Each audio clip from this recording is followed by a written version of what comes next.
Where does the Jesus myth come into place in history? The prophetic myths of a coming world savior preceded the supposed lifetime of Jesus, such that, when he preached, he often insinuated that this world savior was himself.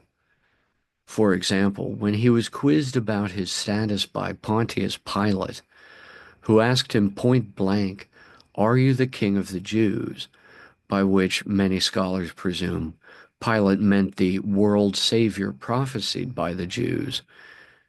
Jesus is said to have replied, "That is what they call me."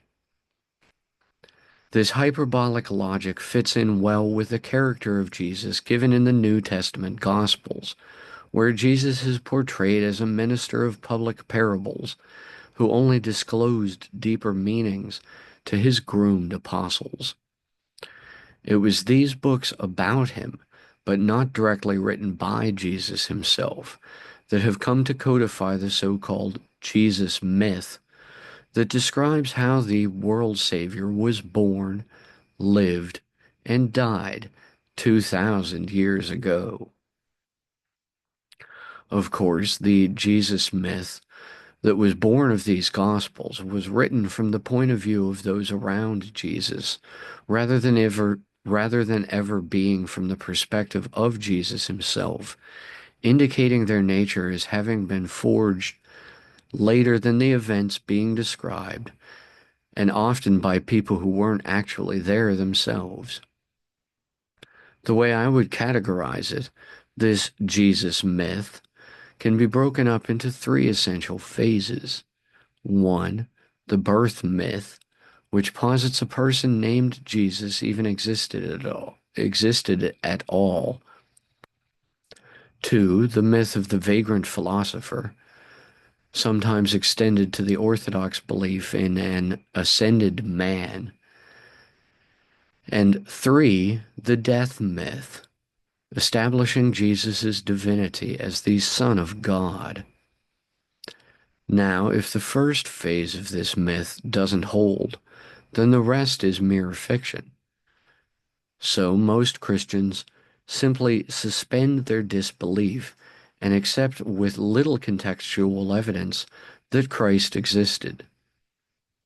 The rest remain agnostic as to his existence, hoping for a writing of his own to someday surface to substantiate the otherwise only faith-based claims. Then, if we look at the second phase of the Jesus myth, involving his ministry and teachings, we find that many of his morals had been taught before for ages. The Golden Rule was never his own invention, but paraphrased from the Asclepian literature of the Corpus Hermeticum. Just as the 42 negative declarations before Ma'at in Egypt preceded the moral code of Moses' Ten Commandments, so too did the Greek Hippocratic oath, "Harm none," precede Jesus' Sermon on the Mount. Lastly, we come to the issue of Jesus' miracles and his divinity overall, which matter is best described by the final phase of the Jesus myth, the story of his death, resurrection, and reappearances. Assuming all the miracles to be confabulations, the moral lessons of Jesus' teachings remain as firm as those of Buddha, who had lived some 600 to 500 years before.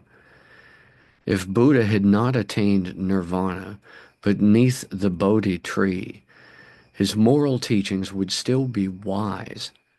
And likewise, if the crucifixion and resurrection of Jesus were mere narrative embellishments, the ethical teachings of Jesus would still remain philosophically useful to living a moral life. Taking away the divinity of Jesus does not topple the religion of Christianity, only solidifies it in a more rational foundation.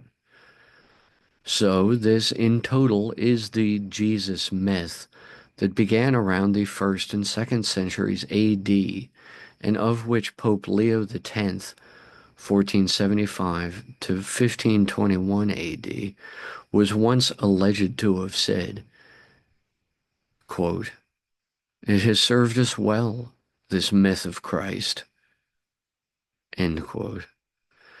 It is my theory that behind the character of Jesus as the world Savior presented in the Gospels was the reality of Yeshua Ben Padiah, the Qumran exile who practiced Coptic Egyptian and Gnostic Hebrew magic, and that behind the Jesus myth is the reality of the angel scroll, the only text now known purportedly written by Yeshua himself.